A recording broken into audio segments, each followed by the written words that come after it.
দেশের বিভিন্ন রাজ্যে বিধানসভা নির্বাচন ও ধর্মনগর উপনির্বাচনে বিজেপির জয়ের আনন্দে রবিবার শান্তিরবাজারে অনুষ্ঠিত হলো এক বিজয় মিছিল।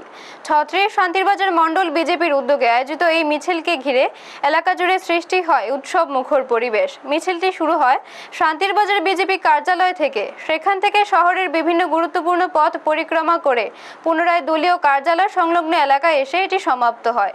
এই বিজয় মিছিলে উপস্থিত ছিলেন ৩৬ শান্তিরবাজার মণ্ডল বিজেপি সভাপতি দেবাশিস ভৌমিক, শান্তিরবাজার পুর পরিষদের ভাইস চেয়ারম্যান সত্যব্রত সাহা সহ দলের অন্যান্য নেতৃত্ববৃন্দ। মিছিল চলাকালীন কর্মী সমর্থকরা উচ্ছ্বাস প্রকাশ করেন এবং গেরুয়া আবির খেলে আনন্দ উদযাপন করেন। ব্যুরো রিপোর্ট, নিউজ তৎকাল 24।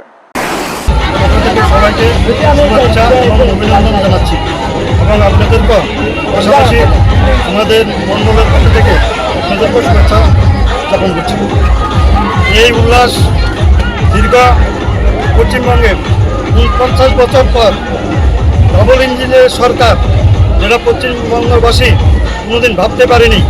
এইবার আমাদের শুভেন্দু অধিকারীর নেতৃত্বে, দাদার নেতৃত্বে যে পরিবর্তন হয়েছে এবং উনি আজকে 4 দিন মন্ত্রিসভায় বসার পর এবং সারা পশ্চিমবঙ্গকে যেভাবে দিশা দেখাচ্ছে, সেটা সারা ভারতবর্ষের এবং মাননীয় প্রধানমন্ত্রী ওনাকে যেভাবে যে শপথ গ্রহণের দিন আশীর্বাদ দিয়েছেন এবং আমাদের স্বরাষ্ট্রমন্ত্রী যেভাবে আশীর্বাদ দিয়েছেন, সারা ভারতবর্ষের লোক এবং সারা ভারতবর্ষের প্রাণপ্রিয় মানুষ যারা বিজেপিকে ভালোবাসে এবং